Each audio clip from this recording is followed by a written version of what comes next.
Aditya, maybe you can kind of just tell us how you began on your kind of social change journey in India. Sure. I think it's reasonably easy in India to start on the social change journey because my family probably represents what most Indian families represent, which is 2 generations ago, my grandfather was uneducated. And it's just because of education in the last 2, 3 generations that we've suddenly moved from poverty to an opportunity where I've studied abroad. I can afford to travel, I can afford to enjoy life. And my grandfather was one of 11 children, and only 4 got to college. The remaining 7 worked to get the 4 to college. Luckily, I think smart great-grandfather, he got 2 women educated out of the 4 that he got educated. But continuously you could see that even my father is one of 44 first cousins. And each of the cousins still continues to support the others. Because today, now 2 generations down, you can see that we have people, amongst the whatever, we must be some 150 second cousins. We can see people who are below the poverty line, living in not so good circumstances, and we can see people working as McKinsey partners within the same family. And there's absolutely no difference in the gene pool. So I don't need to see outside the world to see that education is the greatest leveler or the greatest, or if you get different educational opportunities, it's the greatest de-leveler. And that really irritates me. It really irritates the hell out of me. I mean, it's such an easy thing to solve. We just need to get our minds around it. I think a critical portion of democracy is the fact that we offer everyone an equal chance at education, especially in a country like India, which has had so much inequity for so many years thanks to feudalism. I think when we bring in democracy, we have no choice but to assure people that you have an equal chance now. And the only way is to level education. So I think that was something that was always in the family. And so I did do my trip into business, and I almost dropped out of college. And my dad said, "Yeah, great job. You're going to go and do this sort of work, but who's going to pay the bills?" And then I was working at KPMG. Again, I said, okay, just doesn't make sense. What is this buying and selling companies and advising CEOs? Corporate finance didn't turn me on. I said, what am I doing here? And again, I almost dropped out. And Dad said, okay, so who's going to pay the bills? And I went to business school, and there I confirmed. I mean, I went to my career counselor who said, listen, it's just not turning you on to be in business, so you might as well do something else. And I almost agreed to drop out. Finally, Dad said, okay, drop out and do something meaningful. But it was 4 months left, so I sort of finished my business school. Having finished business school, of course, you have a huge loan. So for 2 years, you work as child labor for whoever you sell your soul to. And but then the day I paid my loans, I went back to India and got involved. In fact, for me also, it's a rather unusual moment because I got involved in education after the earthquake in Gujarat and Kutch. And so my first 6 months was doing trauma relief for children who had died in the school when the earthquake had happened. And today the Nepal earthquake has happened. So for me, it's 13 Now, years. when was that? 2002. Okay. Yeah, okay. So that's when I started. And how did tell us kind of where you went from there? So you were working on that relief effort. So I was a typical urban kid. I spoke English. I didn't even speak any of the Indian languages. I had grown up abroad in the Middle East. I didn't even know very much of India. So I spent my first 6 months volunteering in post-earthquake relief work and worked to restart schools in 700 villages which were earthquake affected. Then I went and stayed in a slum in another small city in India called Rajkot, where I actually taught. And I understood why I couldn't even convince my landlord's son that he should stay in school after grade 8. And I realized there's something desperately wrong with this system. And then I went and worked with child labor in for another 3 months in another city. So that was my first year of sort of trying to see the scenario, just working with different groups and stuff like that. And then for 4 years, I worked as a manager in an organization called Pratham, which is large-scale education reform in India. And that's when I traveled a lot across the country. Pratham is focused on improving the public education system. So I met a lot of school teachers, principals in the public education system. And that's sort of from where the idea came up to actually do leadership training for principals. It is. And what was the origin of that idea? So I suppose after 4-5 years of doing this sort of work in the public education system, we used to run remedial education, we used to run a whole bunch of teacher education, we used to run community libraries. These are all first generation learners in India. So you need a lot more support than a traditional school can just provide, because a parent doesn't know anything except to sort of hit you on the head whenever you don't know what's happening. That's about the parent's contribution, unfortunately. So, so one thing I noticed was that if you look at a group of 100 schools, there's probably a normal curve, at least in India. There's a 20% at the bottom, which gets written about, which is where teachers are not coming, principals are unionized, there's a hell of a lot of corruption. And then there's a 20% which you don't understand why, but they're just, you know, banging their heads to make sure that kids are doing well. They're just working really hard. I don't know why, they're paid the same salaries, they're in the same system, you know, the school is just 2 miles away from the other school, but they're still working really hard. And then there's a big middle 60% who's sort of just doing enough to keep the system afloat, you know, neither pushing themselves too hard nor doing too little. And this is the great Indian middle class, you know, who reasonably God-fearing, just does as much as is required, doesn't have a sense of agency to change the world. And I really thought that was the opportunity. If we could find out what were the mindsets in the top 20%, and what were the behaviors that they were expressing, and train the middle 60% to express similar sort of behavior. Right? Or motivate them to provide similar sort of behavior. Maybe you could change the middle 60%, and that could really swell up the average a lot more. Don't focus on constantly being caught up in the bottom 20%. Yeah, interesting. And where were you observing that kind of in? So this was across states and schools in India. I traveled a lot across Bihar, Rajasthan, Gujarat, Maharashtra, Madhya Pradesh, Uttar Pradesh. I traveled across a lot of the states where Pratham was working, and that's where I sort of observe this. Actually speaking, there was one particular principle which just blew my mind, and actually this was during the earthquake time. And in fact, I blogged about it while I was volunteering, and he still is the inspiration for what I do. Because, you know, every school you went into post the earthquake had children who had died. Obviously, every family had children who were paraplegic, and so you were constantly just helping heal. And one of the things in post-earthquake relief is to restart schooling as quickly as possible, because that provides a sense of normalcy to the family, that okay, things have started. Otherwise, you're just moping, and that just goes into further depression of the community. So we were, but you couldn't restart schools because children had died in the schools. There were still bodies in the schools, and so schools needed to be reconstructed. So we started sort of temporary things where we said youth members from the village, you know, can 3-4 of you get together, at least start doing a little art activities with children, at least start engaging with children, helping them deal with their trauma. And we were going around doing this. In one particular village, there was a principal who said, no, I don't want this to happen. So one of the staff I was working with, I said, you know, of course you can go and convince him. So he went back again, and he came back and he said, no, the principal refuses. So I sort of went in there and said, you know, okay, let me go and see why this guy is saying no. It doesn't seem like a stupid idea.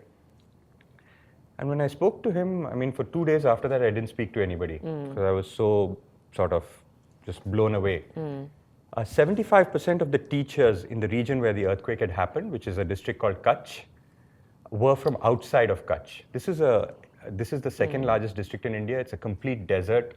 One village is, I mean, there is no agriculture, extremely poor populations, you know, and so 75% of the people, obviously very low literacy, second lowest female literacy in the country. So obviously the teachers were from outside. And as soon as the earthquake had happened, obviously they all evacuated and went back to their hometowns, right? Because they said, who's going to stay here? There's still aftershocks for the next 9-12 months. This particular principle of the public education system was actually posted outside Kutch. Post the earthquake, he moved himself and his family into the earthquake zone, okay? He got a transfer to go into that zone. Not only did he go into that zone, he didn't go into the big urban areas in that zone, he went to a really bad province inside that. And within that, I mean, our car got stuck in the sand trying to reach his village.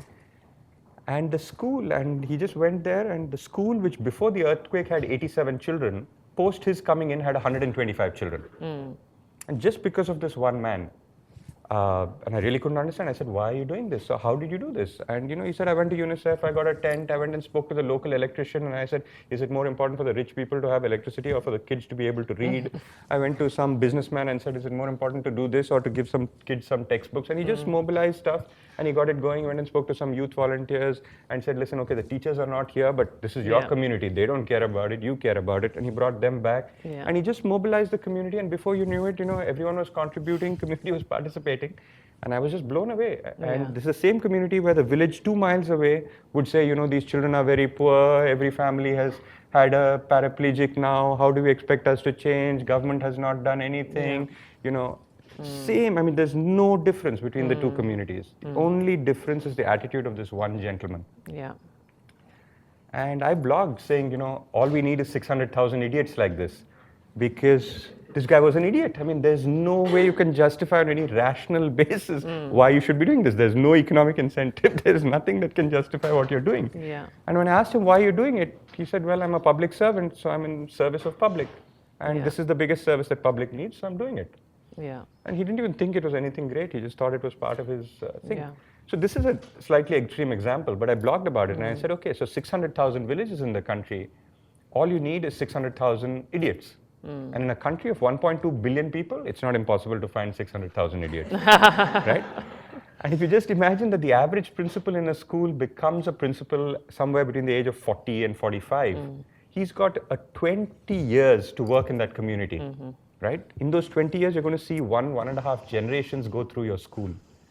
So you can challenge everything about gender in those 1.5 generations. You can transform what you believe about, Hindu, Muslims being bad to each other. You can transform everything about caste. You can transform, within that 1.5 generations, you could transform anything you want. Yeah. And principals in schools haven't recognized the beauty of, the fact that they're a paid social worker to really transform the country. They don't find a sense of community amongst the 600,000 other people who are doing the same role. Yeah. They think of it as an administrative duty. And really our program is just to rekindle that beauty of what sense of agency you actually have to transform the world. So this was actually, we had started talking about this work to develop principles several months ago. And that was the inspiration for me to say, we have to get you to explain what you're doing to the broader Teach for All community, because what you're doing, we should be doing all over the world. So can you share more about your approach to that? And the results that you're attaining and all, but how are you going about that? So we started, I started the research on this. So, it also sort of blended a little bit of my business background, because of which I can claim I know something about leadership, and my education background, because of which I can claim I know something about teaching. And so it sort of combined the two. And I think the principal really is a role which combines the two, the academic leadership and the sort of management and project management that's required to sort of run an institution like the school. So we really bring the curriculum together from various pieces. There are sort of 4 pieces in the curriculum, which we got together from 4 different institutions. We call it personal leadership, instructional leadership, organizational leadership, and social leadership. Right? We looked at models across the world. We actually looked at university programs across 17 different universities, including those in the US. What I found was a lot of them are not practice-based. So learning the history of American education is definitely very important, but at least in India, once you learn that, the chance that your practice in the school will change is quite low. Right? So those were the master's programs available in education. And in India, the senior most teacher just overnight becomes the principal. She's not trained anything. So one day you were teaching physics in grade 5, next day the senior most person retired, and so you're the principal. So there's not even any license here, there's no retraining, nothing.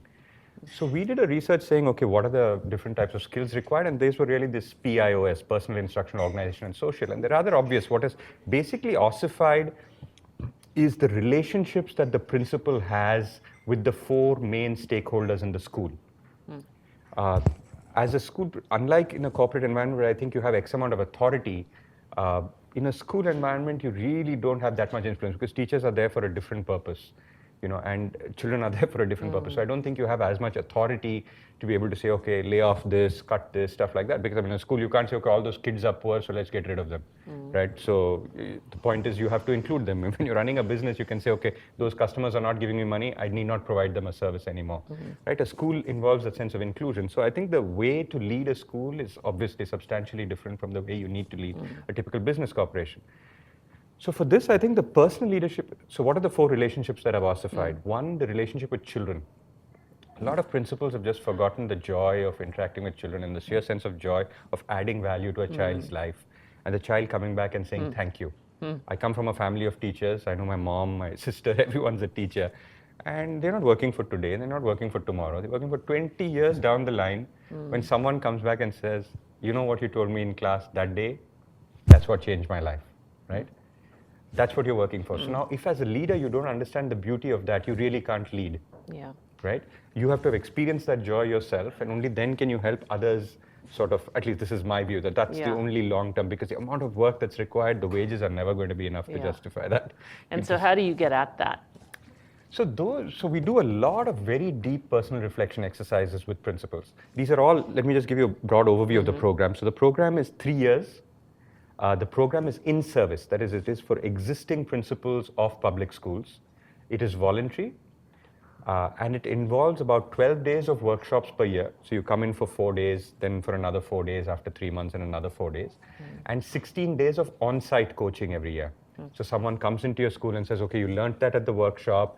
Let's see your actual context of how you can involve low-income students to actually challenge themselves more. What can we do with those parents? So let's try and organize something at your school. So someone's coming in, working with you at the school as well. Yeah. So it involves basically about 12 days of workshops and about 16 days of on-site coaching. So during the workshops and the coaching, a lot of the work is on the person, on the individual. Our basic thesis is that technical skills are secondary. The first thing is the mission orientation of recognizing your sense of agency, your sense of beauty in the world, and how you can change the world. And that's the key portion. So that portion we do through a whole bunch. I mean, even yesterday I was speaking at NYU, it's difficult to say exactly what we do for that.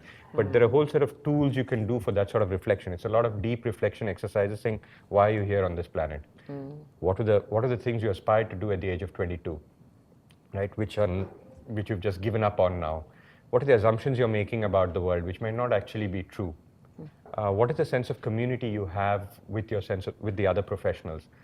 And when you slowly unbundle all this, and then we do a whole set of activities with regard to arts and sports to build community amongst these people for the common vision, saying, okay, we're all here for children.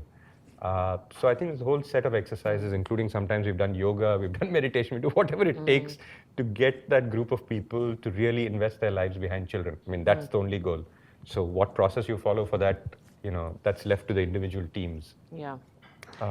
It's so interesting. I mean, we've been having such deep discussions across the Teach for All network about teacher development and the competing theories about, the massive body of knowledge, the mindsets, the skills, and the knowledge that are involved. But how do you come at this first from a technical perspective and give folks the skills and knowledge they need to be above water, or do you have to start with the mindset development? And I'm curious whether you've gone on a similar journey in that, or what you've seen through your own work with principals. So we have definitely started with the mindset work first and then moved on to the technical. And it's sort of very intertwined, because after you do a little mindset work, if you don't give the technical skills, the person can't move. And as soon as you move, then you again get stuck, so you need to do deeper mindset work. And so it's really very intertwined. So I don't think it's one or the other, but it's a very intertwined matrix, which is why it needs 3 years of sort of work. So I think it's very intertwined. And if you look at all, like I was saying, 4 relationships have ossified. 1 is the relationship with your children. 2 is the relationship with your teachers. You don't relate to your teachers. And if you don't relate to your teachers, teachers are not going to relate to the children. You don't empathize with how tough her role is. You don't empathize with what she's struggling with at home, what she's struggling with as in her classroom, how joyful she feels when something happens, how sad she feels when something doesn't happen. If you don't relate to that as a leader and help her deal with that set of emotions, right? So you're not relating to her. 3, you're not relating to your parents. Again, they're just numbers. But I mean, do you really personally relate to them and recognize, I mean, that their biggest investment is their children in most parents' case. You relate to them. And the 4th and final relationship is with yourself. Most of us have lost touch with ourselves, who we want to be, why we want to be. I remember a principal who came back to me and said, don't do any of this more. I refuse to attend your workshop. I said, why? He said, you're reminding me of who I used to be at 22. And I don't want to remember that idealism and that sense of possibility anymore. You know, the world is a bad place. It's easier to live believing that the world is a bad place and I can do nothing. So I said, the very fact that you're coming and talking to me about it means that there's no choice. You're going to come back to the next workshop. You know, there's no choice. You're going to come back. And so the work that you were describing about the reflection and such is key to all of those relationships. Absolutely. So why do you judge a parent who's from a lower income or from a lower caste believing that they're stupid? Because once you judge that, they recognize that no matter what tonalities you use, ultimately they're recognizing the judgment and you can never relate to each other. You can never really have an authentic conversation. So what is the bias in your own mind which makes you believe that someone who's lower income or someone who's less educated or someone who's from a different caste or a different religion is bad? So if you don't work on yourself, you can't relate to that person. Right? Similarly, a teacher, I mean, a typical Indian school will have a typical primary school in a village will have about 5 teachers. One of them will be lower caste, one of them will be a woman, one of them will be from another religion, and 2 will be upper caste males. And so for some reason or the other, these relationships don't work, right? Because I can't talk to a woman, I can't talk to the lower caste, stuff like that. But again, why? I mean, what are those social biases which are stuck in your head? So, it's all assumptions inside our head. We don't really talk to you as the human being. I talk to you based on your degree, based on your age, based on your social prowess, based on your gender. I don't talk to you as a human being. Can I look into your heart and talk to you? And that's what you have to teach them to do. And that's how each of those relationships slowly come back, right? With the child and with everyone. Yeah. And what have you learned along the way about mindset development? Like, do you feel like you've learned some salient lessons as you've tried to engage in this? Definitely. So I think people used to believe I was a bit nuts 8 years ago. I said, you have too much belief in humanity. But everyone who comes into the program, the one thing that you have to sign up for is that every human being is beautiful, wants to do good for the world, but just gets stuck in systems because of which he performs certain actions. Right? If you don't fundamentally believe that every human being is good and wants to do good, then there's something in the way you relate with that human being that's going to cause chaos. I mean, you might use all the right words and the diplomacy, but it doesn't work. And you have to almost believe that the person is good more than the person believes she's good. Right? And I mean, ultimately you're that or you're not that. And as each leader, if we don't believe in the beauty of people, I don't see what our role is. That's the only role. I think human beings have lost the understanding of the beauty of themselves. So really the key lesson for me in this mindset work is that human beings are dying to be liberated. They're dying to be useful in the world. They're dying to have a sense of pride. So we work on this framework called MLPJ, which is recreating meaning for these principles, recreating a sense of learning, that they're learning something, because a lot of them are just repeating the same job, a sense of pride amongst your professional colleagues, and a sense of joy every day when you're going into school. And if you help recreate this in educators, right, just meaning, pride, learning, and joy, it's very different. This is not technical skills now. Does this person, now I can look at a person and say, okay, does she have a sense of meaning in her work? No, she's doing it as an administrative job. Is she enjoying children? Does she have a sense of pride amongst her peer group? No, she feels inadequate and low self-esteem. Is she learning something new every day? No, she's repeating the same job and just wants to repeat, so she's not going to this. So these are very different drivers for, I think, why educators get involved rather than a more typical, a more cerebral job, which I don't think works with primary school children at least. And say a bit about the kind of the more technical piece of it. What's your focus on that area? So mindsets honestly takes about 3 to 18 months, depending on how frozen the mindset of the existing person is. But very soon after that, as soon as you can see a group of people move, what you start working on is technical skills. And we work on 6 key dimensions for the principles itself. One is driving an assessment, one is running, principals in India run a classroom themselves as well. That is, they actually teach. So that I think is a great thing because they have a chance of keeping in touch with reality. So one is to run an assessment-driven classroom. So what I mean by assessment-driven is that assessment feeds the way you teach. It is not that assessment is an end, which is what happens in India. At the end of the year, you look at it and then you mark children as good or bad. There's nothing good or bad about children. Assessment is a way to help you as a teacher understand what you need to instruct next and which groups, how to group the classroom, because there's huge levels of differentiation required inside the classroom. I mean, you're all teachers here, you know the level of differentiation required to actually achieve anything for children, right? So that's that. How to recreate the school environment to be more vibrant. How to recreate the staff meeting to be more around children and learning outcomes as opposed to administrative issues, right? How to recreate community meetings to be around learning and children and how parents can support learning and children as opposed to administrative issues of bus and midday meal and stuff like that, which is where all conversations amongst adults are on non-emotional administrative issues. They're not built around children's needs and children's learning. So how do you sort of rebuild that? And finally, how does the principal reflect on her own leadership style, behavior, how it's effective, ineffective, and how she can change that? So basically all those four relationships, relation with the community, with the teachers, with the children, and with herself. I mean, those are the technical skills we work on. So which means you do a role play for how do you do a parent interaction today. And then you debrief that role play, saying, what do you think the parent felt? You make a principal herself pretend to be a parent. And you say, how did you feel at the end of this? Did you feel judged? Did you feel included? Did you feel like contributing to the school? I don't think so. You didn't feel that. So why do you think a parent is going to feel that? And then we show videos of other principals who've changed the style, right? And how they are interacting and how parents are responding. So, stuff like that to at least show you what is an alternative possibility in terms of how to relate to people and connect. Now, you're doing this on just such a massive scale, as I recall. What's the current scale of your... So we work across 1,300 schools with about 400,000 children. Across 5 different project locations, which have about 250 schools each.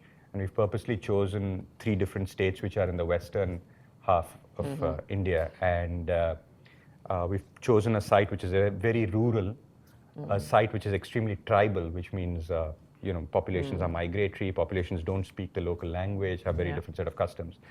A third project site which is urban, and so has extreme inward migratory population.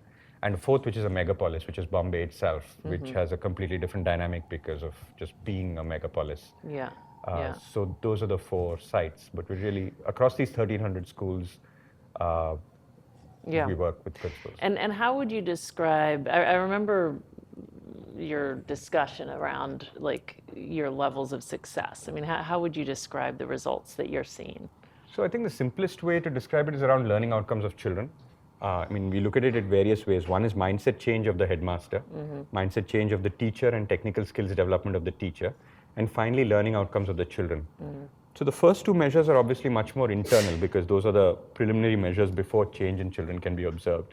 But now what we're able to do is we're able to show across these schools about a 20% improvement in learning outcomes of children versus control groups in an externally verified test that's conducted by outside people with sampling and all the usual rigor that a good foundation would require.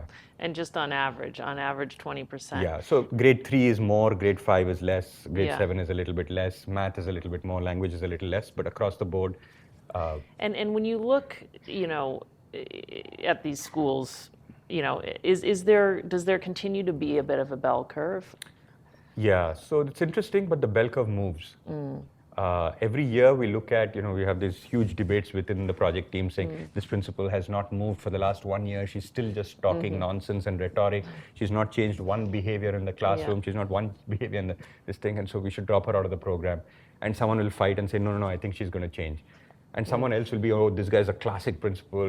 We should showcase this example and stuff like that. And the next year it will be exactly the opposite. Right? Incredible. So I think human change is so... it's so ununderstandable no matter how much psychology you do. And so therefore I think the working with the principals for 3 to 4 years so that stabilizes, you lose the motivation, then you come back and you try harder, and to make that into your new habit. Excellence is a habit, right? So that habit is not going to come easily. You weren't trained for it. So, and as a principal, it's unfortunately something that you do every day. Yeah. And so you do it 3-4 days and you get tired and you say, I don't need to do this, And then you do it for 3-4 months and you say, this is too much already. I'm ahead of my peer group. Now I can relax. Yeah. Type of thing. So each time to get it into being a habit takes some time. So yes, there is a curve, but the curve moves. Who's on the top, who's at the bottom.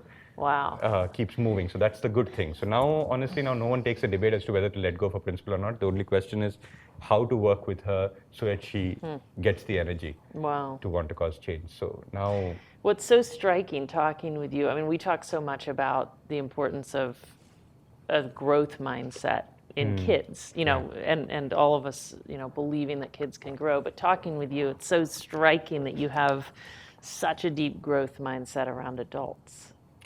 And I wonder if you can, was that always there? I'm curious if you've thought a lot about that.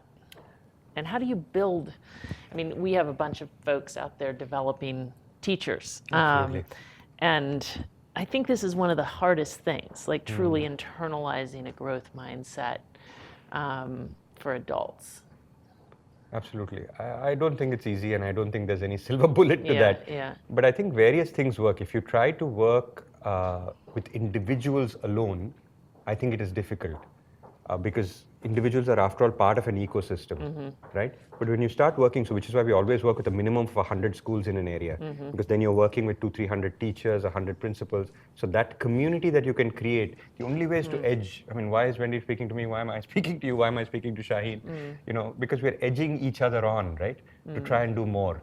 Imagine if you're isolated, you couldn't speak to anybody. How would it be? So I think that mindset is a question of each. One of the principals told us, every time I come back to this workshop, it's like an alarm bell for me, right? Because it's like I come back and I say, oh God, I got to do more, right? Yeah. And so that alarm bell needs to keep ringing, I think, amongst us till it becomes something that just automatically rings when you wake up in the morning. Yeah. When you wake up in the morning, if you don't ask the question saying, how can I lead better today than I did yesterday? That's the question to ask, right? So. It's such an interesting point about the group dynamic. Yeah. And what's the smallest unit of that group? Do you have units and then it all adds up to a bigger? So it's very Roman army-esque. We have groups of 50 schools which work together with 10 fellows. So we run a fellowship actually inspired by Teach for America. So thank you very much for that. We run a fellowship called the Gandhi Fellowship. And so each fellow handles 5 schools. So we also get young people who are coming from campuses. We call it the Gandhi Fellowship, except that instead of actually teaching in schools, each fellow works like an executive assistant to 5 principals. And so when I was talking about the on-site coaching that's given, you typically imagine that the on-site coaching for principals is given by someone who's better than a principal. Now, in a country like India, if you go to try and find 600,000 schools and then someone better than the 600,000 people, then not enough technical talent available.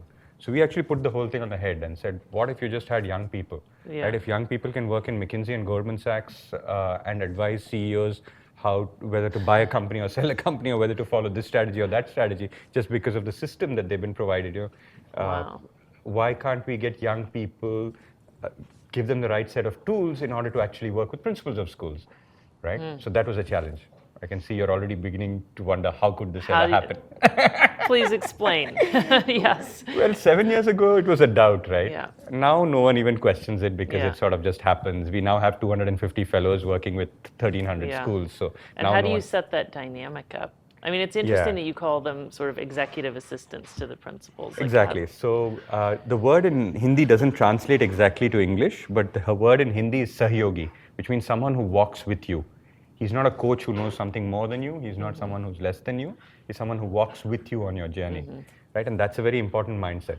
So the young person has energy, has passion, has problem-solving capability, but she doesn't understand education, right? The principal has understanding of context, of community, of education, right? And these are the two things you're marrying to try and create change.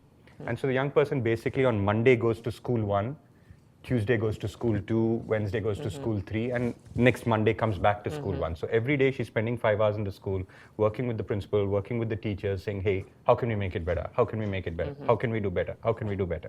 Right? That's what she's coming in and doing. Yeah. So really we've got 50 schools at a time with 10 fellows and 5 staff. And this is sort of a team which basically does whatever is necessary for those 50 schools to improve. Yeah. And so we have imagined that there are therefore about 25 teams like this which work by themselves. Yeah. Now, I know Aditya has spoken to, on I think many occasions, Teach for All events. And I've heard from a few people that your talk about kind of personal excellence, personal leadership has been like deeply, deeply impactful for them. And I'm wondering if you can say a bit about that. I don't know what was impactful, but well, I think it's just a question of the choice that you make in life. For me, at least, it is, right? I think each person has to choose their own norm. I think intellectual potential and emotional potential and spiritual potential of each of us is infinite. And that's the beauty. Physical potential might be finite, how much I can beat you up, but how much I can care for you is infinite. And that's what, whether it was Jesus or Buddha, this is what they showed us, right? And so do you, and not even that, even political leaders like Gandhi and Mandela, they just showed us how much you could care, how deeply an individual can change. And these were people who were just around in the last 2000 years. We know they existed. These were not demigods who we are, creating in mythology. These were people who historically existed. And if you believe that that exists in children, then you have to start believing that it exists in you, right? That same potential. But it's very scary to believe that, right? It's extremely scary to believe that that's the potential in each of us, because then what the hell am I doing? I'm so far below my potential. What right do I have even to interact with anyone in the world? What am I even talking to other people? So I think whole of humanity is in this really substandard level of spiritual, emotional performance. And then, like I'm supposed to be inspiring for the remaining group merely because I'm like 2% better than the remaining people. But what am I compared to my potential? I'm nothing. And I think when you deeply recognize that and work towards helping that flower inside you, you automatically let it flower outside of you. And one of my favorite quotes, which I keep quoting in Teach for India, is our deepest fear is not that we are powerless, but that we have power beyond any possible conception, right? And maybe we have that power. That is really no, I don't want that power. All these movies, whether it's Spider-Man or Batman, the problem is that they have power, and power is responsibility. Yeah. And so if we are the most privileged, educated group of people with networks and access, imagine the power that we have. And if we don't use that power for the good of humanity, or for anything, whatever, I mean, if you don't believe it's good for humanity, whatever it is, use that power. I think that is an extremely important, that sense of excellence. I think that's the only way you can stay happy. I mean, for me personally, if you're not improving every day, I mean, imagine if I told you can't change for the next 20 years. You're going to be exactly the same human being. Yeah. You can't improve. I mean, it's worse than being in prison. Yeah. Right? I mean, cut my food, cut my social life, but you want to improve. All human beings need to be better human beings. And just in your own thing, it's not even about winning awards. It's not about, being acknowledged by outside groups. It's really about, do I believe I'm a better human being today than I was yesterday? And if you just keep asking yourself that question, the answer is very bad for quite some time. And then slowly your behavior starts changing, hopefully. So yeah, I mean, I don't know. Amazing, yeah. Yeah, so. There's so much more. I'm realizing we only have about 5 minutes left, and I have multiple other questions. And I really can't decide between the two of the ones that are most in my mind. I mean, I'm going to throw them both out. And one is just, I'm going back to just thinking about your incredible work and sort of the transformative impact that it seems the programs you're developing have on these school principals and in turn whole communities.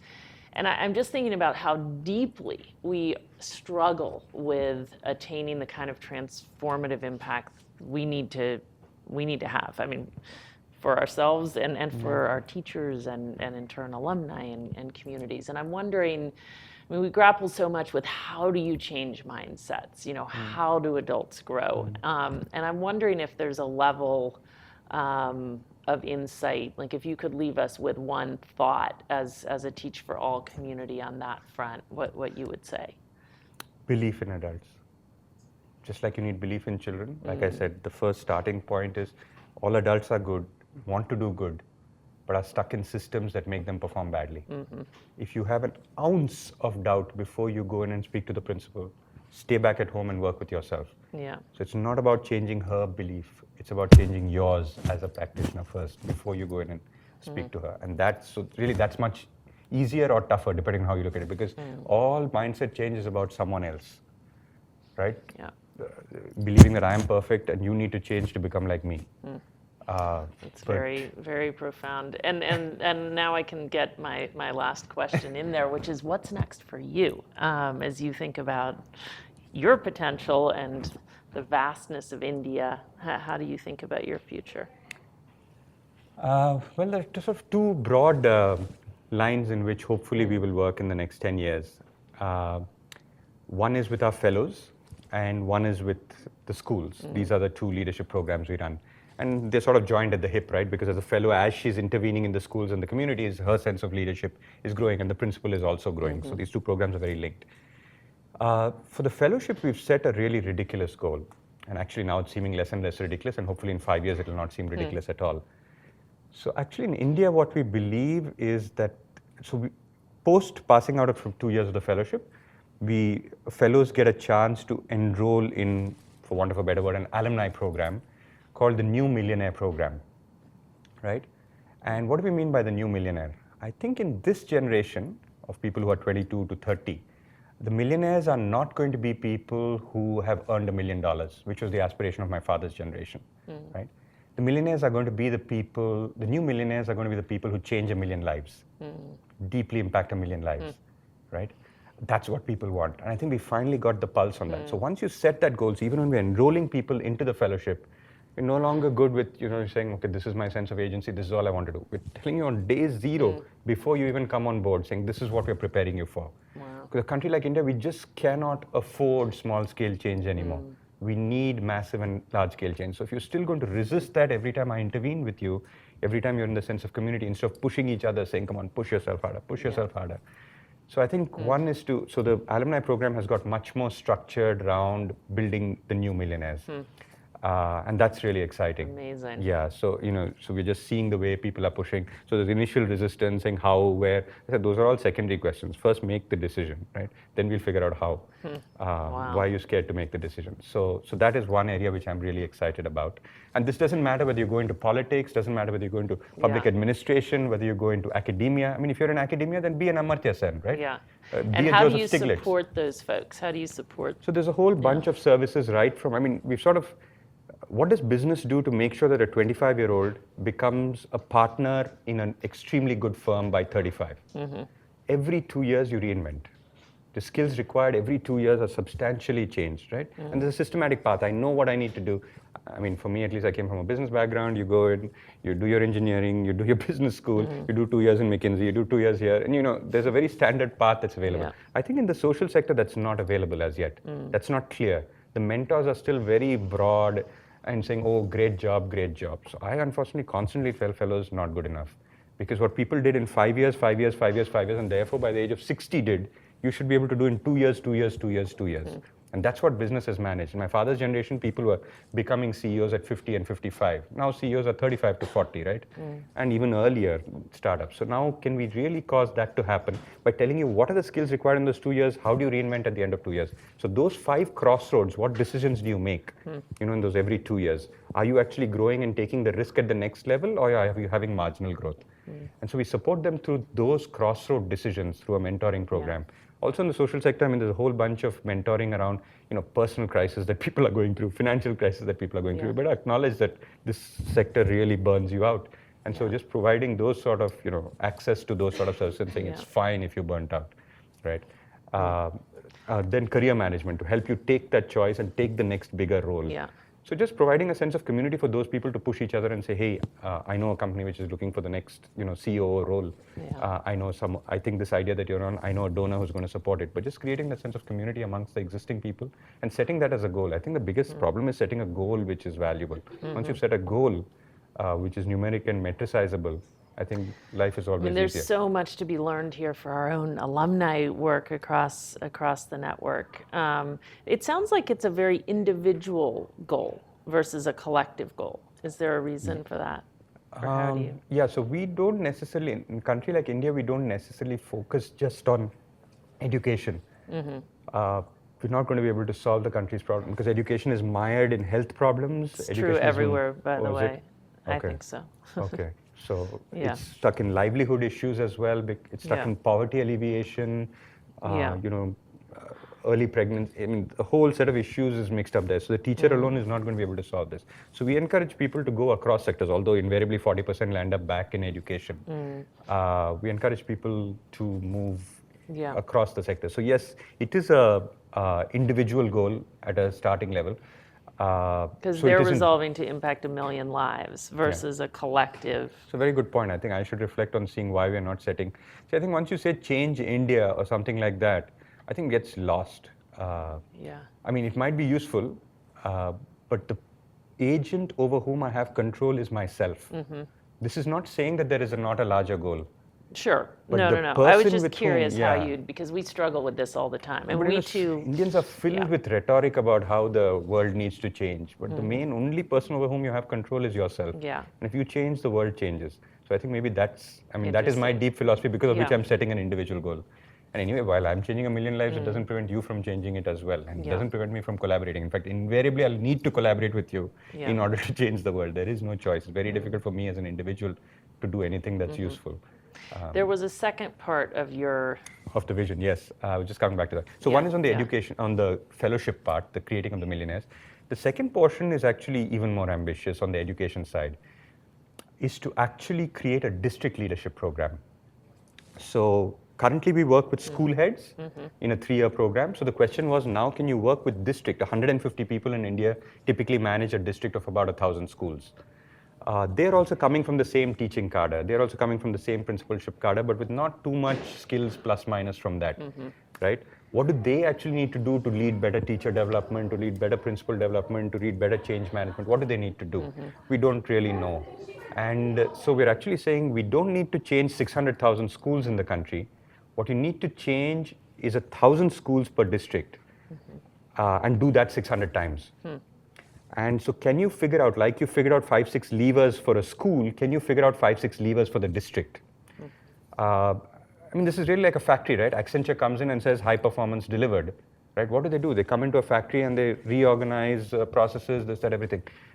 Reorganize processes, reorganize technology, reorganize people, do leadership, do whatever it takes to improve the district's delivery, right? And I think that sort of discipline doesn't as yet exist in India, to be able to go into a district and say, okay, give me 3 districts, give me 6 years, this is the set of things we will do. We've not yet synthesized and created that intellectual property to be able to do that. Whereas the Accentures and the KPMGs and the Deloittes of this world do it morning, noon, and night, right, for different companies. I'm not saying the mechanics is exactly the same, and I don't think they can do it here easily because the sector is different and organized with different motivations, but someone needs to figure out that capability. Yeah. So we're investing, rather like 8 years ago, we said we can change 1,000 schools. We are saying in the next 5 years, can we change 10,000 schools? Yeah. Right? And 10,000 schools is not in the same model. It will actually be by working with district leaders. So we will work with 1,000 district leaders to change 10,000 schools. So even more ambitious and even more crazy. But I mean, if you don't attempt something, what's the loss? We're going to fail. That's the worst that's going to happen. Yeah. So we'll fail. I mean, at least we'll know one thing that doesn't work. No, I love your drive for scale and impact all at the Yes. same time. Are you thinking at the district level that the key is sort of building the capacity to do what you all do at the school level, or in a No, it different must be way? more than that. The initial research that we've done over the last year is saying it's more than that. Because districts handle a whole bunch of politics that we don't need to handle, about multiple interests play out into the district, the way principals are chosen, the way teachers are chosen, the way you have to motivate, the way transfers are made, the reason why people chose to be in district positions. So we're only now understanding the organization structure, how people are selected into those roles, what skills they are required in those roles. No one's actually done a disciplined analysis of this in India. The system has sort of got cobbled together by mistake almost. I mean, by some sort of design, but you almost need to re-engineer what you need to run 1,000 schools. If I was to run 1,000 schools in a district, what is the org structure I would set up? What is the skill set I would require? Right? So there are 1,200 schools in Bombay. The gentleman who handles that is an extremely committed gentleman, but with the org structure that he has, if I was head of that institution, I would not be able to deliver. Yeah. So we really need to work out what is the ideal org structure, then advocate for making sure that org structure exists. What are the skills required? Therefore, making sure that the right set of people are coming into those roles. Yeah. Then making sure what are the right set of processes, what is the right technology required. So it's going to be a lot more than what we are doing. It's possibly reinventing the organization quite substantially. Yeah. Interesting. I'm just embracing going to the full hour. So, there's a whole other, I ran into you. Where was I? We were in Singapore where we crossed paths, yes, were we that's not? true, And correct. I think you were there, if I'm correct about this, as part of a task force on kind of thinking about really what kids need as it relates to sort of 21st century skills and all. And I wonder what you've come to through your engagement in that. So actually that's a group that's led by Harvard Graduate School of Education, and it includes 6 research agencies, one each in China, Singapore, India, Mexico, Chile, and the US. And we're all looking at our own individual countries and saying, how do we define the skills that our countries are claiming are required by children in the 21st century? That's question number 1. And what are the mechanisms we're putting in place to make sure that happens? Because it's reasonably obvious that at least low-income population with just math and language, I don't think they're going to survive anymore. I mean, 20 years from now, today itself, it's not enough.